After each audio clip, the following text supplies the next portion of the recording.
Good evening, everyone, and thank you so much for joining me. Very much appreciated. All right, so let's go through the 4 types of adjusting entries that exist.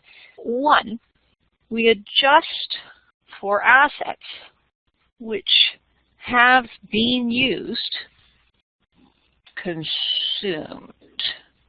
I'm going to add the word or consumed over the period.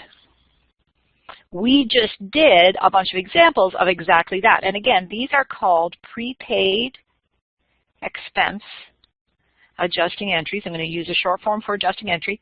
Or it's also called a deferred expense adjusting entry. Deferred because we have deferred the recognition of an expense by retaining it on the statement of financial position as an asset because it has future economic benefit, but then over time it moves from being an asset to being an expense. The second one is an adjustment for a liability which has been earned over time or over the period. Now, this is where we record an unearned revenue. So let's just do a quick example of this. So we've got an unearned revenue, and we're going to do the assets equals liabilities plus equity. You are a lawn care company, and you receive $25 from your neighbor to mow his lawn next week. What did you get? The 2 critical questions. What did you get? $25, which is cash, which is an asset because it has future economic benefit. $25. What did you give away? An IOU, absolutely, which is represented by which element? A liability, and the account is called unearned revenue. Unearned revenue, absolutely. So that's the transaction, that's the original transaction, also called a transactional entry. This is an exchange between 2 parties, right? One party handed over cash and the other party accepted the cash, which was us. We were accepting the cash. Now, you do your job. You mow the lawn. What do we get to recognize? Revenue, because we did our job. Absolutely. So you got to think, what happens? What did we get? We got back our IOU. We no longer owe anybody anything. So the unearned revenue is going to go down. Here it went up, but here it's going to by $25. But here it's going to go down by the $25. And then revenue is going to go up by the $25. This is an adjusting entry. We moved from having a liability to having revenue because we did our job. Previously, it was a liability because we hadn't done our job yet. So adjust for liability, which has been earned over the period. So this is called either an unearned revenue adjusting entry or a deferred revenue, because we're deferring the recognition until the job is done. But notice the unearned revenue only starts because we received cash. So I want to make clear about this. There is no way we are permitted to do accounts receivable, $25, and unearned revenue, $25. Why can we not do that?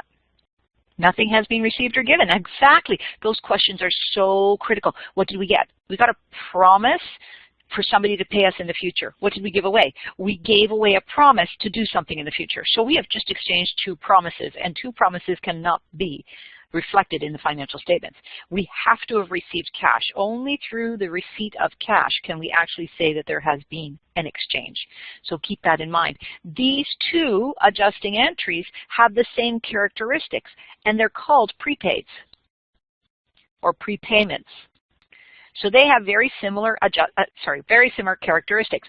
This starts as an asset, so it starts on the statement of financial position and moves over to being an expense on the income statement.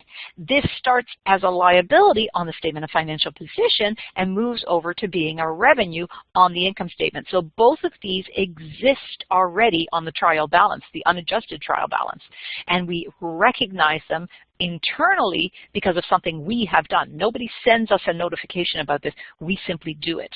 So this is called the prepayment adjusting entries. So what other types of adjusting entries do we have? Well, we also have type number 3. We adjust for expenses which have not been recorded as yet. Now this is a very different type of adjusting entry. Our previous 1 and 2 types, they already had a balance existing on the trial balance as either an asset or as a liability. But here, there is just nothing. It is totally omitted from the financial statements. And we know that something has been used or consumed. So we've used or consumed something, but there hasn't as yet been documentation submitted to us, like an invoice. Now, should we recognize that? And the answer is yes, because when we ask the critical questions, you know, what did we get? What did we give away? There is an answer to that. So let's assume that I use my cell phone for the whole month in the previous month, but I don't receive the bill until, you know, what is it, it's February? I don't receive the bill until February 8th or 9th. So on January 31st, had I used my cell phone? And the answer is yes, I used services for a month. Well, don't forget, that's an expense because it's being used, consumed, or incurred. Consumed or incurred. So as long as it's being used, consumed, or incurred, it doesn't actually matter whether I received a bill or not, and it certainly does not matter whether I paid it or not. The fact is, expenses don't ask about whether they have been paid. They ask, have you used, consumed, or incurred something to help you generate revenue? And if the answer is yes, then you must record an entry. So this type of an entry is called an accrued liability. It's also more commonly called an accrued expense, right? I'm accruing or gathering together all of the expenses that were omitted from the financial statements because we had not as yet received source documentation. These adjusting entries usually happen at year-end. No, adjusting entries can happen at any time. So generally, they're at the end of the period. Now, there are companies who do monthly adjusting entries because they have to report to a parent company in another country. There are companies who do adjusting entries quarterly because they have to submit financial statements because they are a public company. There's other companies that do it semi-annually, and then there's companies that have, well, every company has to do them at least once annually when they're producing their annual financial statements. So adjusting entries can happen at any time, but most commonly they are adjusted at the end of the period. And I'm not going to say what a period is because it could be month, quarter, semi-annually, or the year. And one of the things when we're looking at questions is the importance of saying to yourself, which period of time am I adjusting the financial statements for? For some reason, I'm tripping over my words today. It's making me insane. All right, type number 4, adjust for revenues which have not been recorded as yet. So this is called an accrued asset, but more commonly it's called an accrued revenue, adjusting entry. So both of these are called the accruals. So notice there are 4 types of adjusting entry. There's actually a 5th type of adjusting entry that I'm going to raise your attention to so that you know for the future. The 5th type is the correction of an error or omission. So that's very different than, and we're going to be talking about that type in Chapter 7 when we do bank reconciliations. But right now, these are the 4 types. Just remember there's a 5th type that's called the correction of an omission or error. Now, these 4 types of adjusting entries never involve cash. They can't have involved cash because it's for the accruals, something that's missing, and it's not as if you could miss cash. And for the prepayments, it's something that's already sitting on the unadjusted trial balance, and we're going to adjust it. So keep in mind that these 2 or 4 adjusting entries, 2 types of adjusting entry, you've got to think of them as being internally generated. It's really important to understand that there's nobody from outside who's going to come and tell you to do these adjustments. You as the accountant are going to look at the books and you're going to say, I think this needs to be adjusted because we've used some of it. Or I think this needs to be adjusted because right now it's missing and it has not been recorded as yet. All right, so what I want to do is I want to do a summary of the first types of adjusting entries so that you get a better idea of the characteristics of these adjusting entries so that you can use that knowledge moving forward when we actually go and do entries. So we're going to cover the prepayments first. So remember what I said, the prepayments, which is type 1 and type 2, there's two. I'm going to call them by their old name, prepaid expense and unearned revenue, but you can call them by their new name. Okay, so what is true about these? I'm going to put those two words, at the beginning of the period or during the period. Okay, so at the beginning of the period or during the period, a balance exists on the trial balance. All right, so if we're looking at the prepaid expense, if nothing was at the beginning of the period, then it's going to happen during the period. So let's use an example because that's the easiest way to do. We purchased supplies for $500. What did we get? I agree, an asset. Exactly. We got supplies, which is an asset because it has future economic benefit. So we do a debit to an asset account, and we do a credit either to cash or we do a credit to an accounts payable. All right? So either that there was an asset at the beginning of the period, we had some supplies at the beginning of the period, or we purchased supplies as we're moving through the period. And so now this exists on the trial balance, and it exists as an asset because it has future economic benefit. And then time moves on. And then what happens? For this part over here, so we got the time moving on, right? What happens over here? The asset is used or consumed. It's always the case that the asset is being used or consumed. So if the asset has been used or consumed, what happens? Well, we're giving up value, right? We're getting the use of the asset. As soon as I say we're getting the use of the asset, that's a debit now to the expense account because we're using it.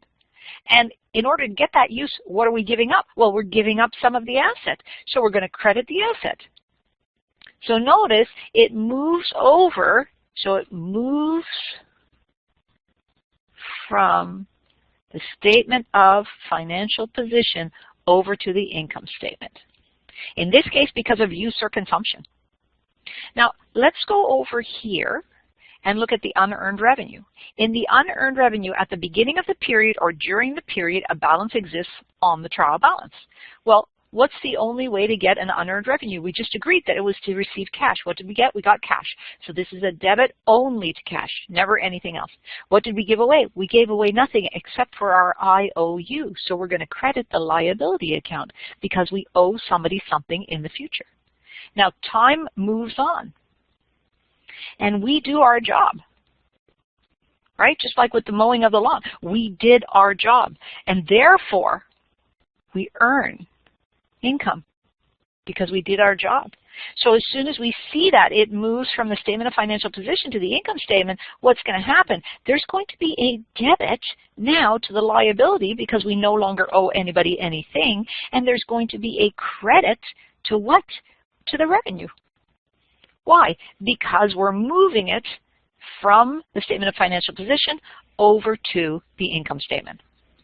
So this is how prepayments work. And notice the similarities between these two things. There's a balance that exists on the trial balance.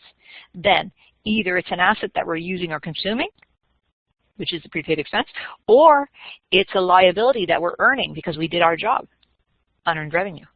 And we have to do the adjusting entry. So this is the adjusting entry at the end of the period. And this is at the end of the period. Moves from the statement of financial position to the income statement at end of period. Now, we may have used or consumed it over time, or we may have earned it over time, but we're only going to recognize it at the end of the period. So if, for instance, I'm using supplies, and one day I take a pen, and the next day I take another pen, I'm not going to record the use of a pen every single day. Instead, I wait till the end of the period, count the supplies remaining, and I do one bulk entry. So that's true of both of these. Excellent. So what I want to do is I want to do Q4-1. And I want to use this to demonstrate if there is, and you guys are going to be on the hot seat here, right? You have your calculators, and I want you to walk through this with me and tell me the numbers, because otherwise you're just sitting there passively and I'm the one who's lecturing at you, and I don't want that to be what our relationship is, to tell you the truth, because it's not going to work. All right? So 2 pieces of information when you're doing adjusting entries that are critically important. One is, what date are you standing in? So look at the blurb at the top of this question before the number 1 and tell me what date you are standing in. December 31st, which is year end. So sometimes, remember, it's a month end, it could be a quarter end, a semi-annual end, that kind of thing. Here, we're at December 31st, which is year end. So then, how often do they record their adjusting entries? Because we could be standing at December 31st and they do they do monthly adjusting entries. So we're only going to do an adjusting entry for a month. Other times we're standing at the end of the year and it's a small company and we have to do the adjusting entries for the year. Thank you very much, Nuala. It says they record adjusting entries annually. That's incredibly important. Those 2 pieces of information, if you don't get them down pat, your entries will be wrong. And this is true for Wiley Plus also, and it's absolutely true for exams. So keep in mind, you have to say to yourself, 1, what date are we standing in? And 2, are we doing annual, monthly, or quarterly adjusting entries? All right, so we've got the information we need. So now, we're going to start at item number 1. Always when I'm reading these things, I read them slowly and I just make sure I have all the information. If I need to do a T account, I do the T account while I'm reading. So at the start of the year, the business had office supplies of $1,200. So I know right away we've got office supplies. Office supplies is an asset. It has future economic benefit. We're starting off at $1,200, and we don't do an entry for opening balances. Opening balances simply exist, and we just put them in our T account, our ledger account. All right. On July 18th, they purchased $1,500 of additional supplies. You notice they don't tell us whether it's cash or accounts payable, and it actually doesn't matter. I'm going to do the entry at July 18th. There's going to be a debit to office supplies and $1,500, and there's going to be a credit. It could be cash or accounts payable, and it's $1,500. Is this an adjusting entry? No, it is not. And we know it's not. Yes, it's a transactional entry. It's not an adjusting entry because we had an exchange between 2 parties. Adjusting entries are eternally developed from the accountant's knowledge of the business, and this is definitely not the case. So we've got to add that in, 1500. Excellent. On December 31st, a count of the supplies indicated that there are only $600 of supplies remaining. So you got to think, when I do the statement of financial position, the only amount that should be in office supplies is the $600, because $600 has future economic benefit, but the remainder has no benefit. So now I go down. How do I calculate this? For myself, I put in $600 here, and I work backwards to solve for X. What is the amount of the entry for X? $2,100. Now, this is an adjusting entry. How do I know that? Well, first of all, it doesn't involve cash. Adjusting entries never involve cash. 2, this is not from some source documentation that came from outside or another entity. This is an internally generated adjustment that we do because we have used up a portion of the asset. So as soon as I say used up, we know it's an expense. So on December 31st, I'm going to immediately do the adjusting entry, which is a debit to the supplies expense and a credit to the office supplies. And that was $2,100 and $2,100. So when I create the statement of financial position,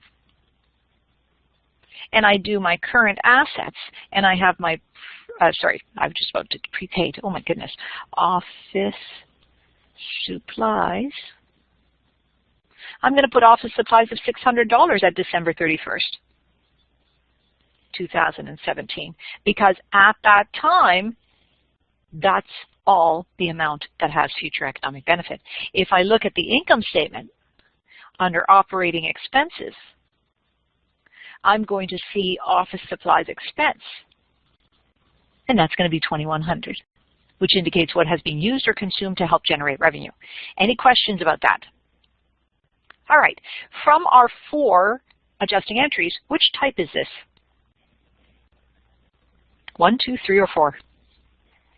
So it's, okay, wait. There's some, okay, prepaid assets, I agree, 1 or 3.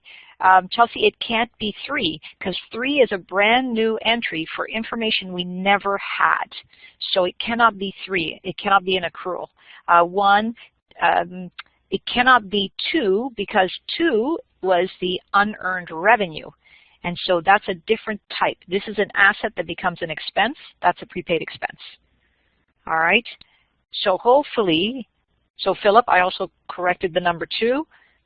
It is definitely a 1. So let's see about why it's a 1. We're going to go back for, oops, why is it a 1? So did we gain an asset? Yes, we did. Was the asset used over time? Yes, it was. Did we have to then move the asset over to the expense? Yes, we did. So we know that this is a type 1 adjusting entry, not a type 2, which is from a liability. All right. So let's do the next part, number 2. Okay, so again, I don't write those words down. I just knew it was, oh, I got it. Yes, I try to recognize them as 1, 2, 3, or 4 because I find it a little easier to remember the numbers than I do the names. I mean, I remember the names because I've been an accountant for a long time, but sometimes it's easier to remember the numbers. All right, so a business purchases a 1-year insurance policy for $2,400 on March 1st. So on March 1st,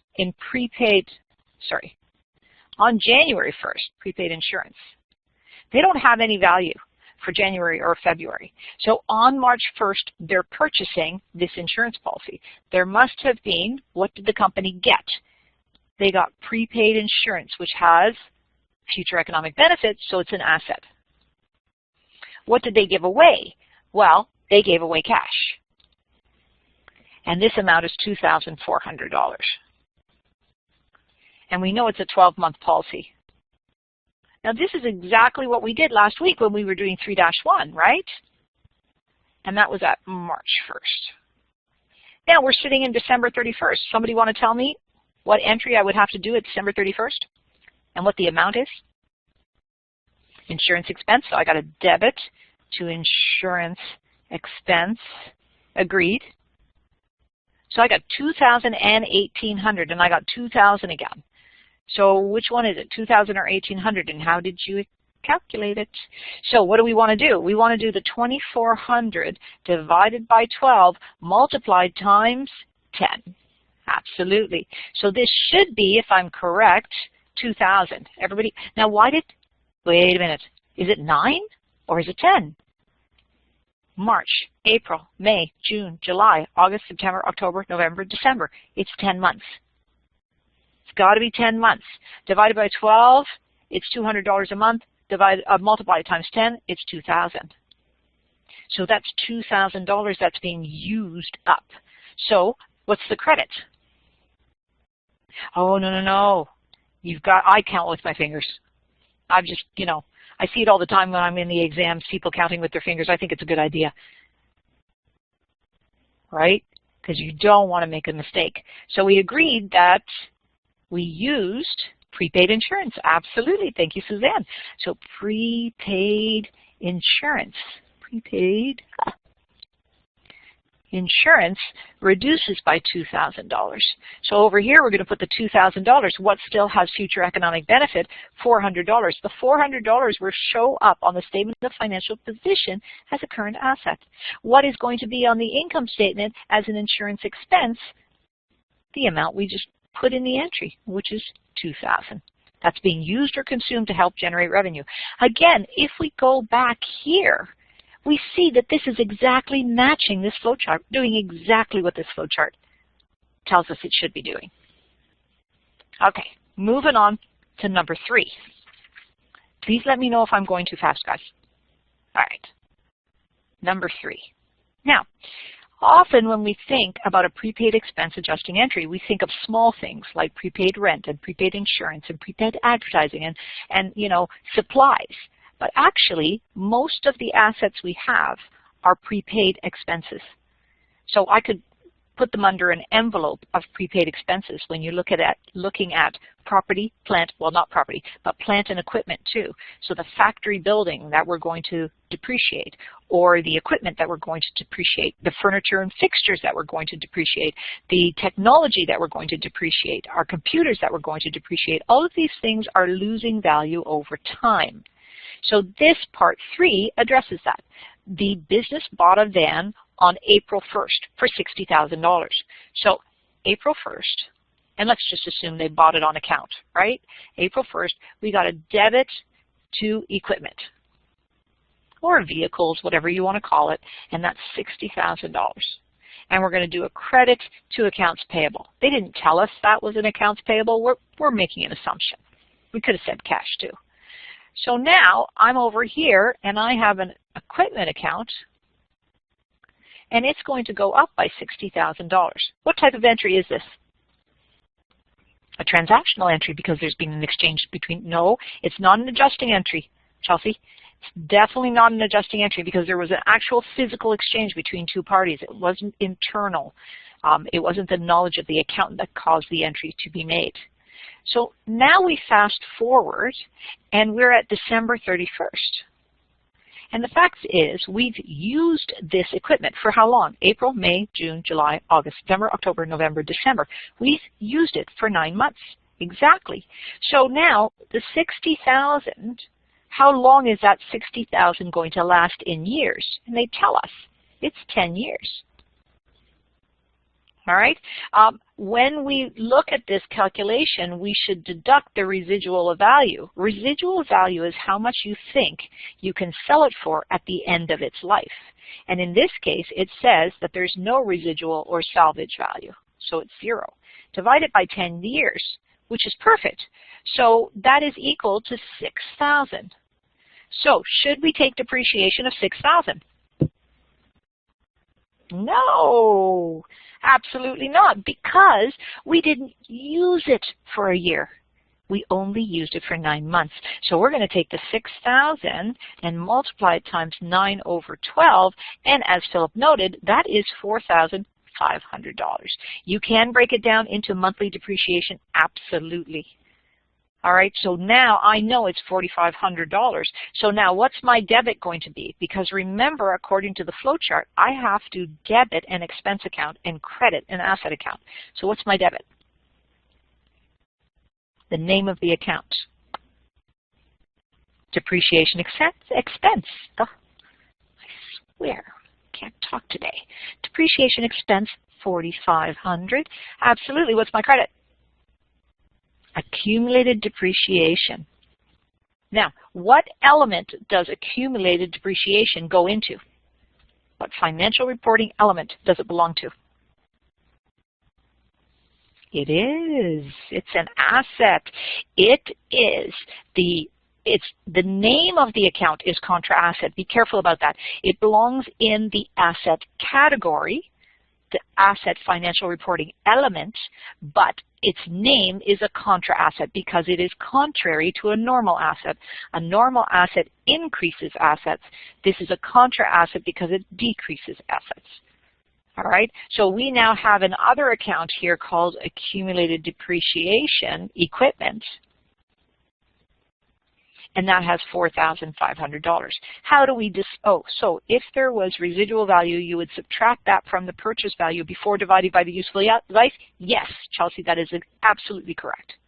Because the residual value will never disappear, so we cannot move it over to an expense because it's never going to be an expense.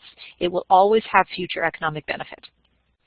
All right, so what shows up on the statement of financial position? Well, under non-current assets, we're going to have equipment. So this is under assets, but non-current. We're going to have equipment for the $60,000, and then we're going to have less accumulated depreciation for the 4,500. And then the difference between these two, which is 55,500, this is considered the carrying value, the amount that we carry forward, which still has future economic benefit. On the income statement, what will we see under operating expenses? Yet again, we're going to see depreciation expense, and it's going to be 4,500. Okay, now I'm going to do a what if. So it's a continuation of this question that doesn't show up in the question. Assume we fast forward to December 31st, 2018. What entry would you make?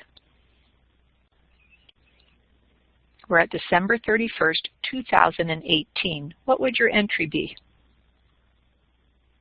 What would your adjusting entry be?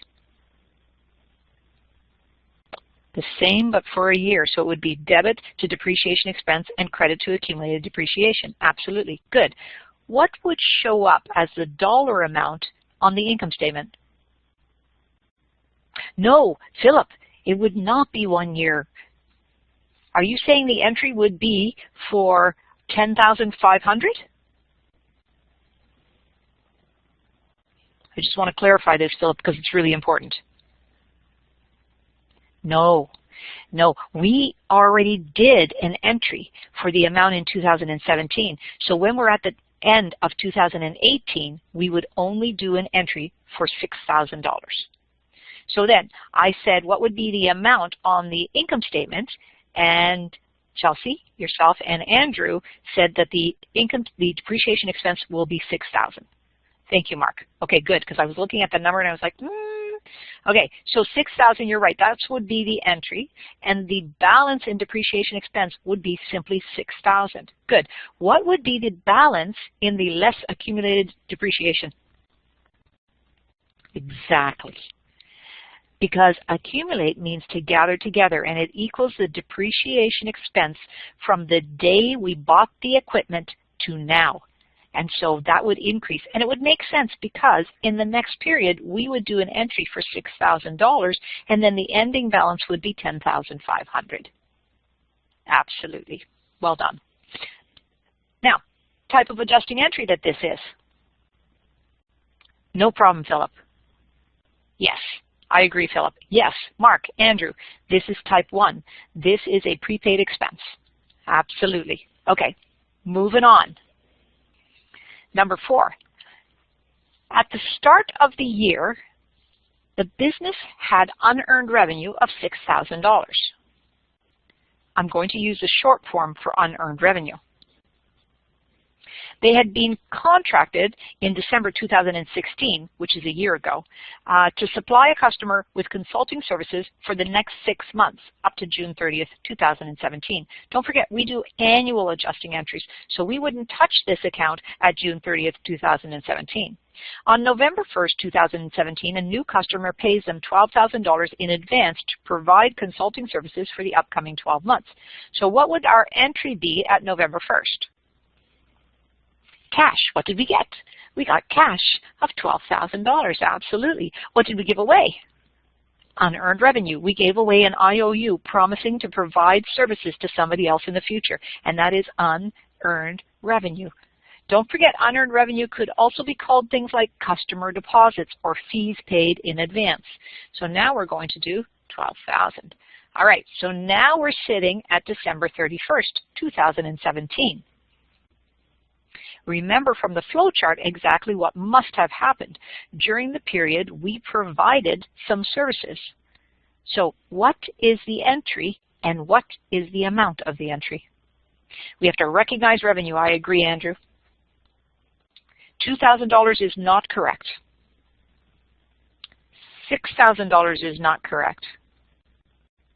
We would have to recognize $12,000? Absolutely not. So let's think about this. This was unearned at January 1st. But how much have we earned over the last 12 months? Well, we've earned 100% of it. So we've earned $6,000.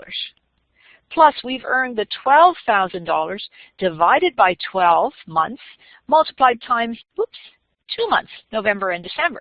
That is equal, as Andrew pointed out, to $8,000. What has disappeared? The unearned revenue. Because we no longer owe $8,000, but it doesn't say that the services were performed. If we've been contracted to do services for the next 6 months, then the assumption is we would have done the services. So there's no need to say we completed the services. There's an assumption that is there, that you would have completed the services. And the same with the ones from November 1st. They've contracted us to provide consulting services over the 2 months or 12 months. We're making an assumption. You would do this adjusting journal entry in 1 entry, not 2? I would, but you can do 2. There's nothing wrong with doing 2. Right? Just don't do one at June 30th, because it clearly states in this question that they only do adjusting entries once a year. So then we've got unearned revenue is going to go down by $8,000, and we also have a credit to what? What's our credit to? Revenue. Service revenue. Absolutely. Service revenue. Now, notice if we go back again to the flow chart, look at exactly what happened. Cash and unearned revenue happened. We did our job over the time period. Therefore, the liability disappeared and the revenue is recognized. We're doing exactly what it says on this flow chart we have to do. So this type of adjusting entry is number 2. This is a number 2 adjusting entry, also called an unearned revenue adjusting entry. Okay, so let's move on then to the next one. But before we do the next question, let's do a flow chart for accruals. Because if we could do a flow chart for prepaids, or prepayments, we can definitely do one for accruals. I'm going to use the same convention as I did before. This is going to be an accrued expense, because I had a prepaid expense on the left-hand side. And this is going to be an accrued revenue. Remember, there's nothing on the trial balance for accruals. Accruals are brand new. So at period end, new information is provided for something that is unrecorded. So that's really important. It's not being recorded. So in this, in the accrued expense, what information do we get? The business used, consumed, or incurred a cost to generate revenue. But remember, it's as yet unrecorded because we said it was unrecorded. So what do they have to do? They have to do a debit to the expense because we have use, right? Consumed or incurred. We got to do a credit. Well, it's never been recorded and never been paid. It never involves cash, never being paid. So then it's going to be a liability such as an accounts payable, right? So then time moves forward into the next period. Well, if time moves forward into the next period, what's going to happen in the next period? We can't have use or consumption. We already have use or consumption. So in this case, cash changes hands, right? What's going to happen? Well, before I recognize that there was an expense, what's going to happen? I'm going to pay the expense. Now, I'm not going to pay the expense. Sorry, I'm going to pay the liability. I'm going to debit the liability to get rid of it. Right? I'm going to settle the liability, and I'm going to credit cash. So this is in the new period. See, we're in the next period. This is called a subsequent cash transaction, a cash transaction that happens subsequent to the period end. So new information at the end of the period makes us realize that there's an expense which we have not paid, but we have used or consumed to help generate revenue. So we have to record the expense because it meets the definition of expense. Then we move into the new period, and then there's an exchange of cash when we actually pay for the pay off the liability. Any question about the accrued expense? Okay, let's go over here to the accrued revenue. So in this case, the business, does their job and earns income, right? But don't forget, it's as yet unrecorded. So what do they have to do? Well, they've earned something, so they have a right to claim revenue because they provided the service or delivered the good. So what is a debit then? Well, what did they get? They got the legal right to collect cash from a customer in the future. That's an accounts receivable or other receivable. So don't forget, they did their job, but they didn't get an opportunity to run the paperwork through the system. So what do they have to do? They've got to accrue. So now, time moves forward into the next period and cash changes hands. So what do they get in the new period? They get the cash from their customers. What do they give away? They give back the customers IOU. Notice cash changes hands. Again, notice the similarities between these two types of accrued adjusting entries. Both of them start with new information. The left-hand one starts with an expense because it's being used or consumed. The right-hand one starts with a revenue because they did their job. And then in the new period, it's the cash that changes hands. Let's move on to the next question, which is Q4-2. All right. Again, remember, when we start a new question, the first two things we've got to look at is, 1, what date are we standing in? And 2, how frequently do they make adjusting entries? I use the same company, so we still got December 31st and annual adjusting entries. But it's important to always look for that information. Okay, we've got Q4-2. We're going to start off with number 1. The business borrowed $40,000 from the bank on June 1st. So there must have been a transactional entry on June 1st. I'm not going to do it because I'm just looking at the accrual entries, but there must have been an entry that resulted in a bank loan. All right, and that bank loan was for $40,000. If we did want to do the entry, the question would be, what did we get? We got cash. What did we give away? We gave away an IOU to the bank, which is a bank loan. But I don't need to do the June 1st entry because I'm only being asked to do the adjusting entries. All right, so now, this happened on June 1st for 5 years, so it's non-current, at an interest rate of 5%. Interest is payable on the 1st of every month. So interest is such a confusing thing to many students. So I'm looking at June 1st when we borrowed the money. We got $60,000. The next date that we're going to pay interest is July 1st. Why do we not pay interest on June 1st when we get the money? I'm going to say the question again. Why do we not pay interest on June 1st when we first receive the money? We have not used it yet. Oh, yes, yes, yes. Sorry, Michaela. Nola, you are absolutely right. Suzanne, it's not because it's not being earned.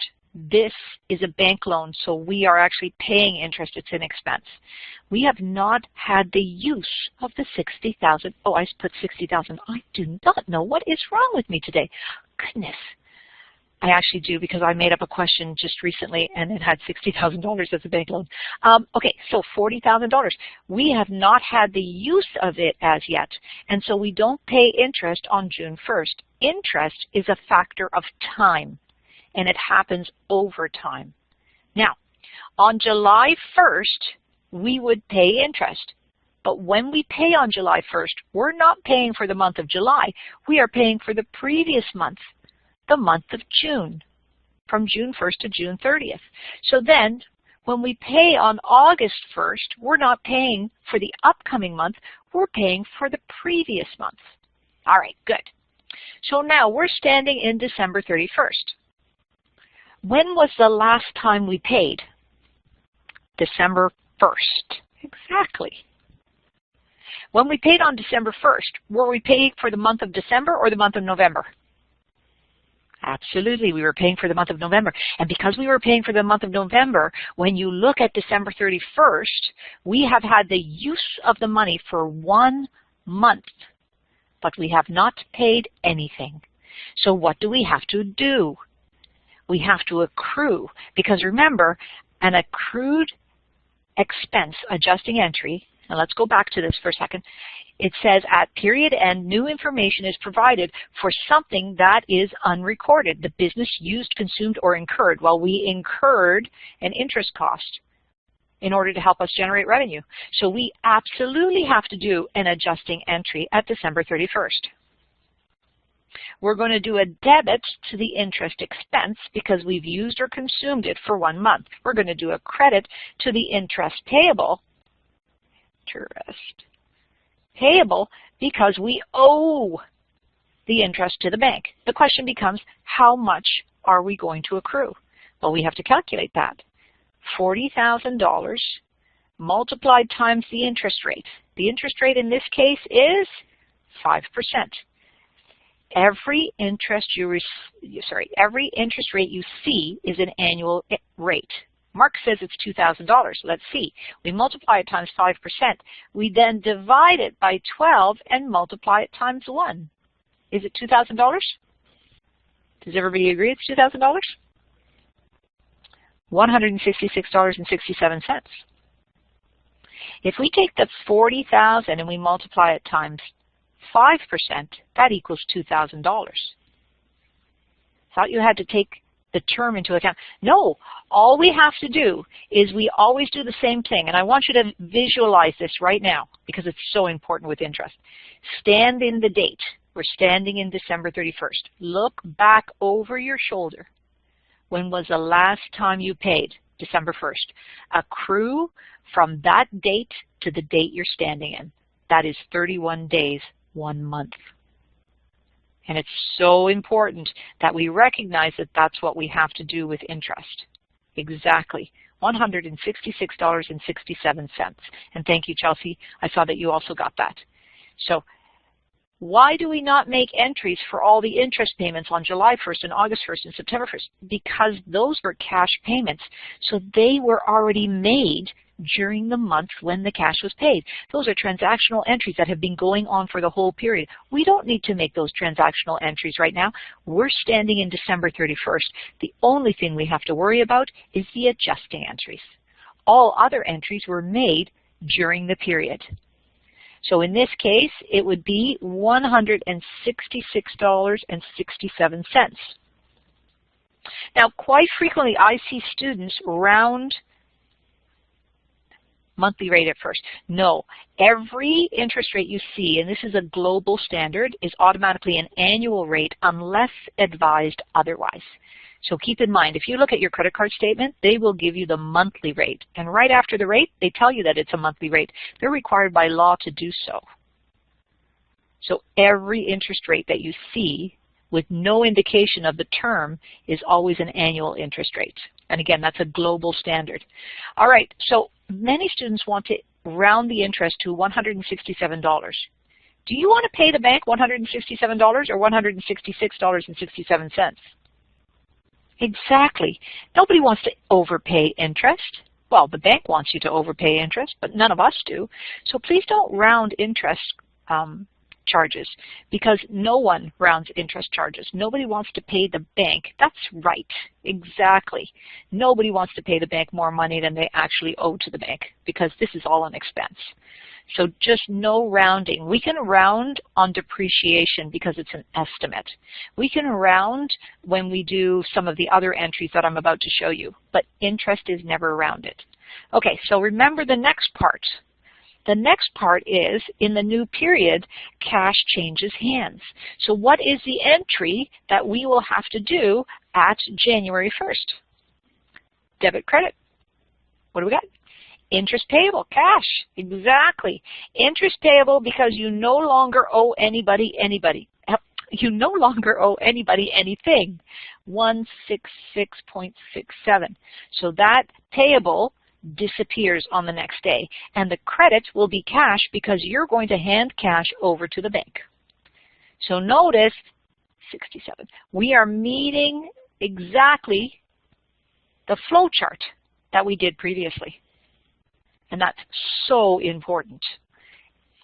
Okay, we're now doing number 2. The business loaned $10,000 to a new employee on August 8th. Now, do we have to do an entry for August 8th? Nope, because it's not an adjusting entry and they didn't ask us to do anything except for the adjusting entries. So we can totally ignore this. We know what would happen if we did do that entry. I'm just going to show you what that entry would have been at August 8th. But keep in mind when I'm drawing this entry that you don't have to do this. It's just that we haven't done a loan to an employee before. So what would happen? What did we get? We got an IOU from the employee. So that is a other receivable, or we can call it also a loan receivable. And that would be for the $10,000. And what would we credit? Well, what did we give away? We gave away cash because we gave them $10,000. Okay, so that's what it would look like if we did an entry. The loan is for 3 years and has an interest rate of 3%, which we know now is an annual rate. The employee pays interest on the 8th of every month. So now we do that lovely timeline. We are at December 31st. We stand in the date. Vision a large calendar on the floor. You are standing in December 31st. You look over your shoulder. You see the last time you paid interest. What is the last time you paid interest? Exactly. So we're at December 8th. And we have to accrue for this period of time. Well, that's not 1 month anymore, right? It's not 1 month anymore. It is 23 days. Absolutely. So we have to accrue for 23 days. How much is that going to be? If you calculated it, how much is it going to be? It's going to be the $10,000 multiplied times the 3% divided by 365 days multiplied times 23 days. What is it equal to? And does everybody understand it? $18.86, $18.90. I'm going to do it myself too. 10,000 multiplied times 0.03 divided by 365 multiplied times 23 is equal to, I get $18.90. Absolutely. So this is $18.90. We have to accrue it. But we're in a very different position than before. Before, we were the borrower, right? We borrowed money. This time, we're the lender. We're handing out money. So what do we get back? We're eventually going to get cash. Right now, what happens at December 31st? What's my debit and what's my credit? What did I get and what did I give away? Let's start with what did I get on December 31st? A receivable. No, we didn't get $18.90, Lauren. No, there is no cash changing hands, right? Because when does the employee when does the employee have to pay? Not until the 8th of January. So we got a receivable. We got a legal right to collect cash from, beautiful. We got the employee's IOU, a legal right to collect cash from our customers. That is an other receivable. I don't say accounts receivable because accounts receivable relate to sales that we make of services or goods. And this doesn't appear to be a sale of a service or good. And we're not regularly lending out money to people. So I'm going to do other receivables for the $18.90. And I'm going to credit what? So we don't count the 8 as a day, 23 days instead of 24. You know what? That depends on the bank. I don't. I just take the 31 days and I subtract the 8. In the end, it's not going to make any difference anyway, because in the end, we have to pay 365 days of interest. Oh, absolutely. A bank uses accounts receivable for all their loans.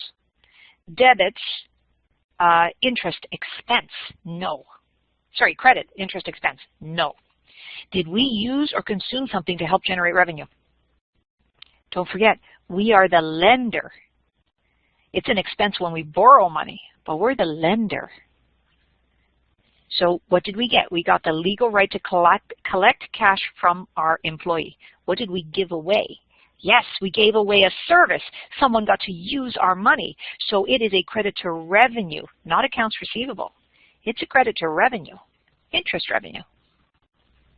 All right, Mark, do you understand why it's a credit to interest revenue? It's very different Yeah, it's very different than when we are the borrower. When we're the borrower, it's a straightforward expense. But when we are the lender, we lent somebody the use of our money over time. So they got to play with our money. Well, that means we have a legal right to charge them for that, right? We're giving away a service. That's what we're doing. So what did we get? The legal right to collect cash from our employee. What did we give away? We gave away a service, which was the use of our money. So now, let's fast forward to January 8th. Because remember what we said here. We said that when this happens, there is a debit to a receivable and a credit to a revenue. And then what's going to happen on January 8th? The employee is going to pay us money. How much money are they going to pay us? And how did you calculate it? $25. So let's see if that's true. We got 10,000, multiply it times 3%, divide it by 12 months. I can do months now, right, if I want to. Divide it by 12 months, multiply it times 1 month. What does that equal? Now, you can also use days. It actually, banks use days. Just heads up, guys. Banks use days, but we can use months. So multiply it by, divide it by 12, and what is it? It's exactly $25. Now, if you use days, I would not mark you wrong. But be careful when you're reading the questions in Wiley that you determine whether they're using days or whether they are using months. So I use days when it's a partial month, but I use months when it's a full month. So I'm going to use 25. So in that case, what do we get? Cash of $25. What's the other side of the entry? What did we give away? We actually gave away two things now, guys. The other receivable. Absolutely, because that was a legal right to collect cash from our employees. So they actually gave us an IOU. I'm going to give back their IOU. I'm going to credit other receivable for the 1890. So that's what I gave away. But I also gave away something else. Interest revenue. I gave away the use of my money for 8 days. Credit, interest, revenue for the use of my money for 8 days. And that would be the difference between those two, $19.56, $6.10. Credit, interest, revenue. Yes, I did credit, interest, revenue. Didn't I? Oh, it looks like receivable, but it's not. It's revenue. I just didn't have room to write it out. But it is a credit to interest revenue for the $6.10. The $6.10 relates, just so I can do a timeline right here, right? We went from December 8th to December 31st. This is the 1890. But then we had from December 31st to January 8th. And this is the $6.10. And together, they make the full $25. Okay, let's move on. We're now going to do the next most difficult thing. Interest is difficult, but salaries. Now, salaries is one of the most common adjusting entries that have to be done. It's not necessary if you work for a company that pays you monthly or bi-monthly. Some people get paid on the 15th and the very last day of the month. And for those companies, there is no accrual. There's still an accrual for vacation time, but we're going to ignore that at this level of accounting. So there's no accruals. But do any of you guys get paid per month? Or do you get paid weekly? Michaela, you get paid per month. So your company, it's nice and easy. Bi-weekly. So if you're looking at biweekly or weekly, this is what you're talking about. If it's monthly, the company doesn't have to do this.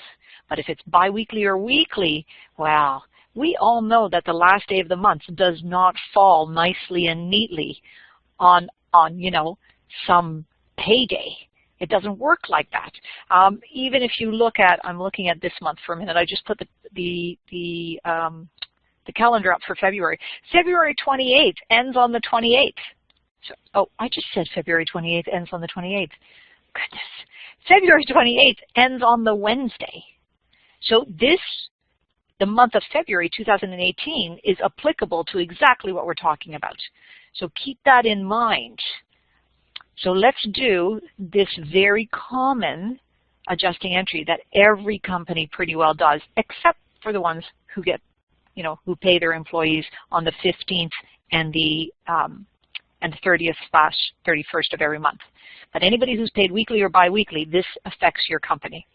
So let's read it. Employees are paid $21,000 every 2 weeks on Friday. So I got Sunday, Monday, Tuesday, Wednesday, Thursday, Friday, Saturday. I always like to do a calendar so that I know what's going on.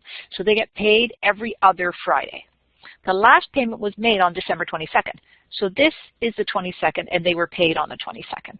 Now this is quite common for people who make a salary. If you don't make a salary, if you're paid what's called per diem, an hourly work, then this does not apply to you. But if you make salary, where it's just a flat rate for the whole year, then this applies to you.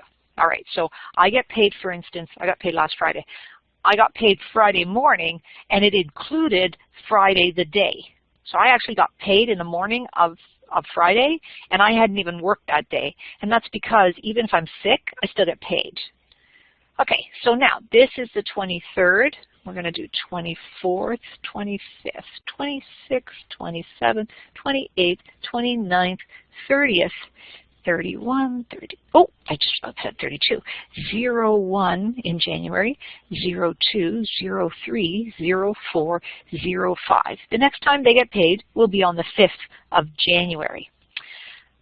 Employees work 5 days a week, Monday to Friday, and are paid for all statutory holidays. That's important. That clearly indicates that they're salaried employees. The next pay date is January 5th. So doesn't give you any other information. What do we have to do? Well, we have to recognize that employees have worked up to the end of December. So they were paid on the 22nd for the 22nd, but they worked on the 25th. And even if they didn't work on the 25th, they got paid for the 25th, right? So 25th, 26th, they didn't work, but they got paid for it. 27th, 28th, and 29th. These were all work days. So on the 31st, we've got to recognize that we have, as a company, used the services of our employees. Well, for how much? Well, they worked for 5 days out of the 10 days, and they're usually paid $21,000 every 2 weeks. So how much do we have to accrue? We have to accrue $10,500 because they have worked these days, and we have used their services. So at December 31st, what did I get? I got the use of my employees' services. So that is salary expense, $10,500. What did I give away? I gave away an IOU to the employees, telling them that I would pay them in the future. Salary payable, $10,500. Excellent. That was on December 31st. But now, what do we have to do on January 5th? We have to pay them. Okay. What is the entry on January 5th? Salaries payable. So we debit salary payable for the $10,500. Absolutely, we no longer owe them anything. We credit cash for the full $21,000 because that's what we're going to pay them, $21,000. So where is the other debit? And where does it go? Salaries expense. I didn't see that. I'm sorry, Chelsea. Salary expense. How can it still be salary expense for $10,500? Well, if you look right here, you'll see that they worked on this day, this day, this day, this day, and this day. So these are the 5 days in the new year that are an expense because we used their services. Okay. So now, because this is a complicated area, we're going to do a little exercise. I'm putting up the timer, sorry, my calendar. I don't know if you guys can see my calendar. You probably can't. But I'm putting up my calendar, and February 28th, so the last time we would have been paid, we were paid on February 16th. So I'm going to do a new question. Oops, there we go. So Salary is, again, $21,000 biweekly. Biweekly. Okay? So, last paid on, just to double check that, on February 16th, 2018. February 16th, 2018. Okay, and they get paid every 2 weeks on the Friday. So here's my question to you. On February 28th, what would be the entry? And they are next paid, if we're looking at it, they're next paid on the 2nd of March. What would be the entry? So I'm going to give you a few minutes, think about it, and then tell me what it is.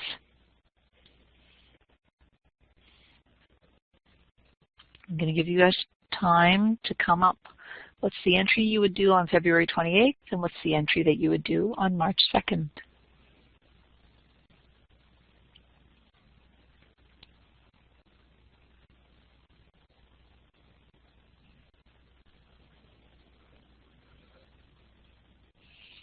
So, Chelsea, you have 16.8. I'm not sure where that's going. So where is that 16.8 going? Debit salaries expense, 16,800.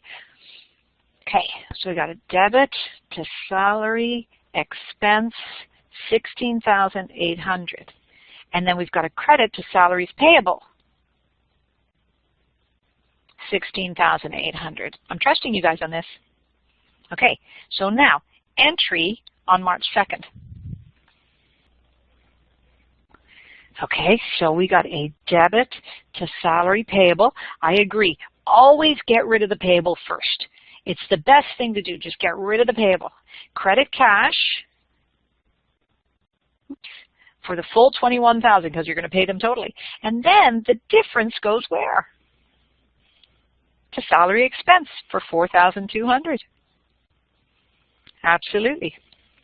So it's fairly straightforward as long as I prefer to actually lay out a calendar.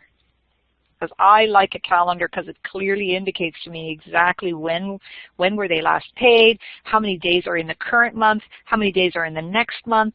I can actually do the entry and have a visual to help me do the calculations.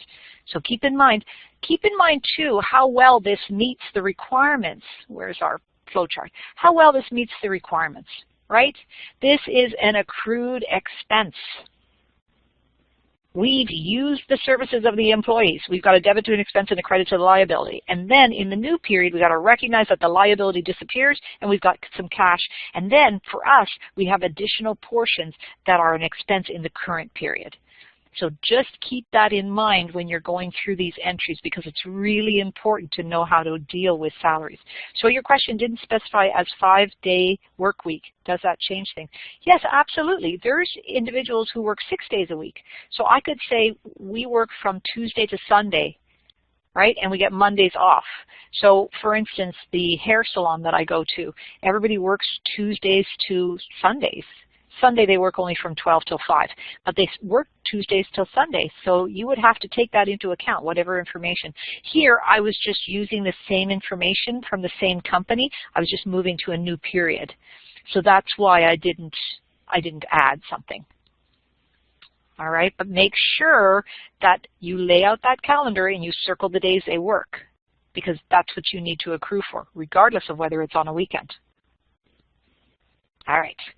So now, let's move on to the next question. Now that I did an on-the-fly question. Number 4. At year end, the business provided consulting services to customers for $7,200, but has not as yet recorded the transaction. The business sends out invoices to customers on January 9th and receives payment from their customers on February 6th. So we're at December 31st. Do we have to make an entry?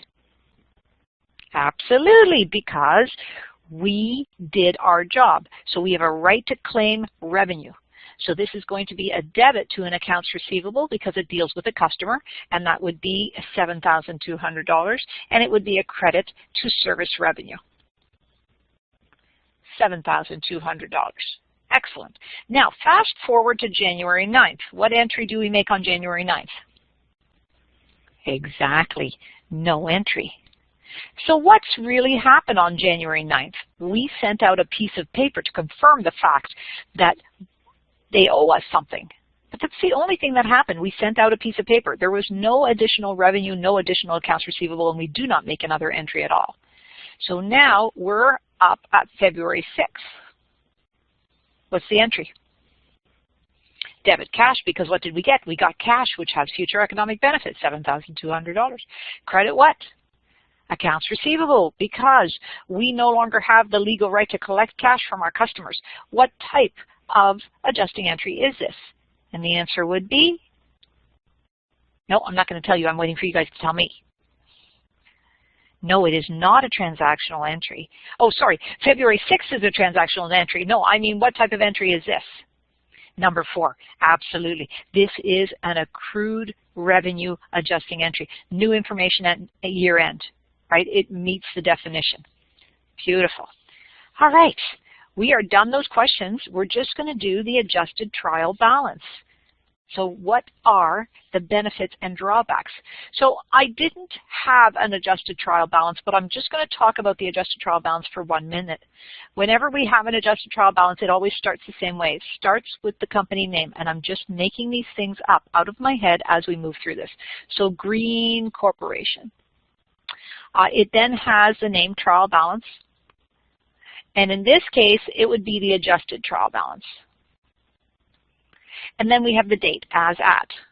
And notice the date is exactly the same as the date that is on the statement of financial position. I know we've already done a trial balance. I'm just going to reiterate it. So this is December 31st, 2017. I think this is 18, but 2017. Remember, we start with debit, credit, and sometimes we have the word names here. And then we start with cash, we go to accounts receivable, we go to inventory, then we go to prepaid insurance,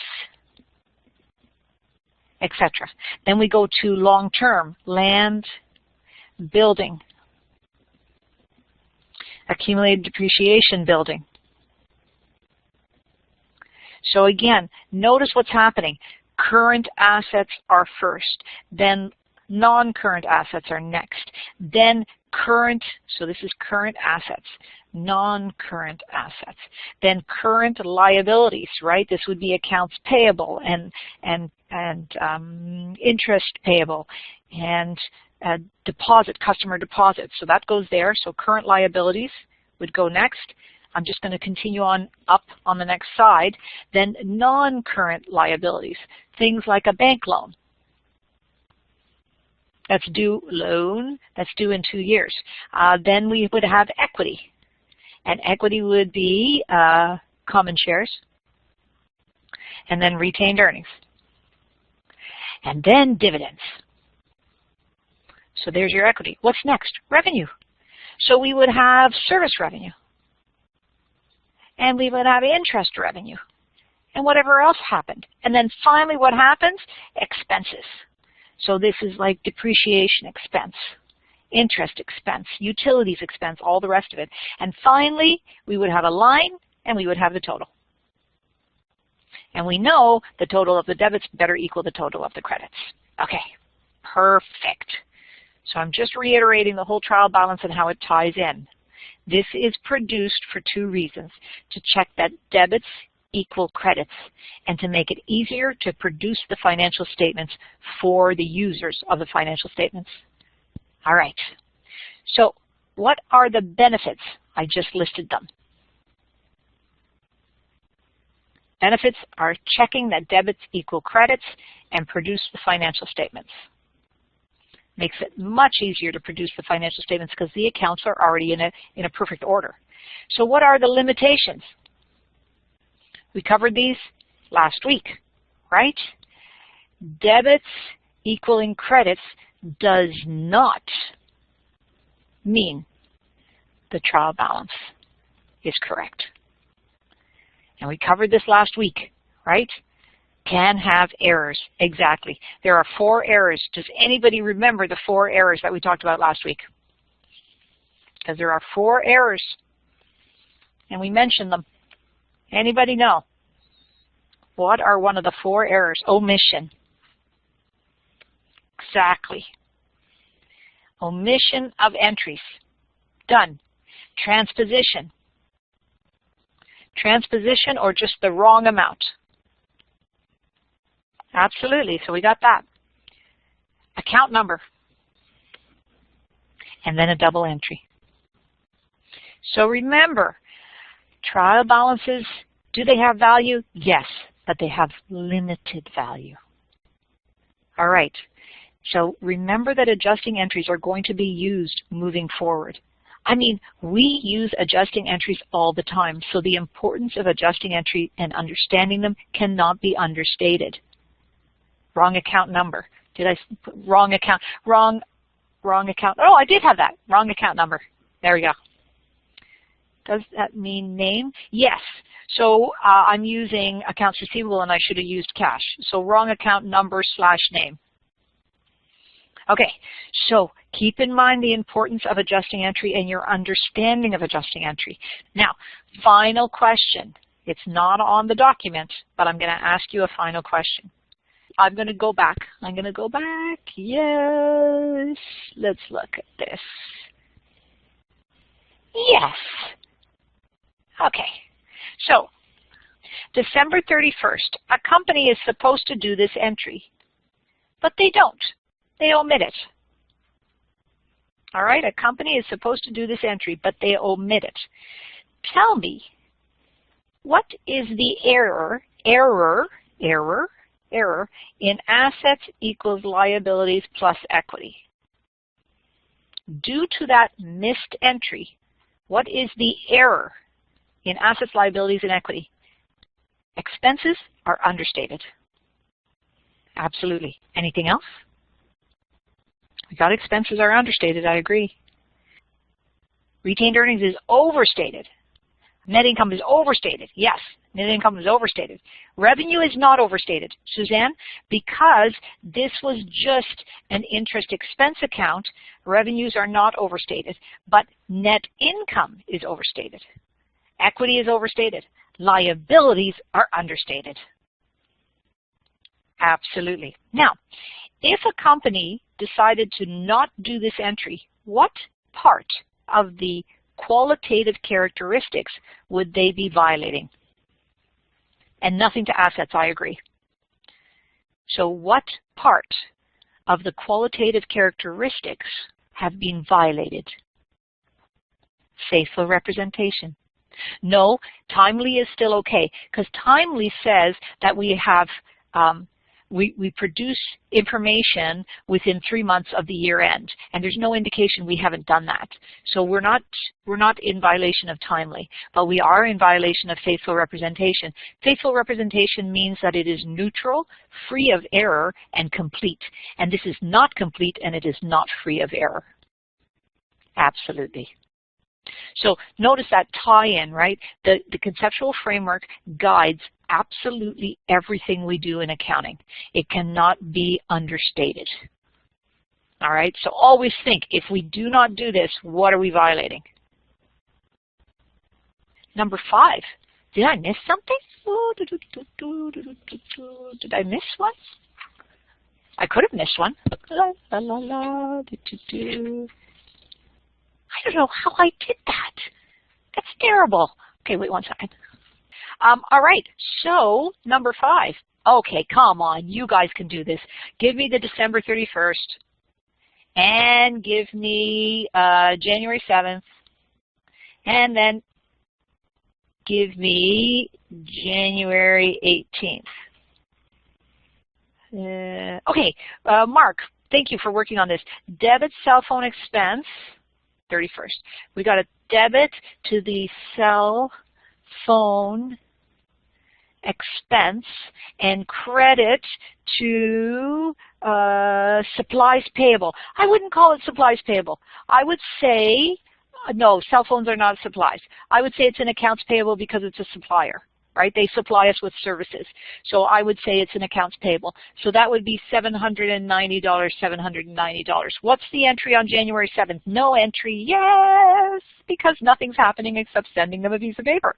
And then what's our entry on January 18th?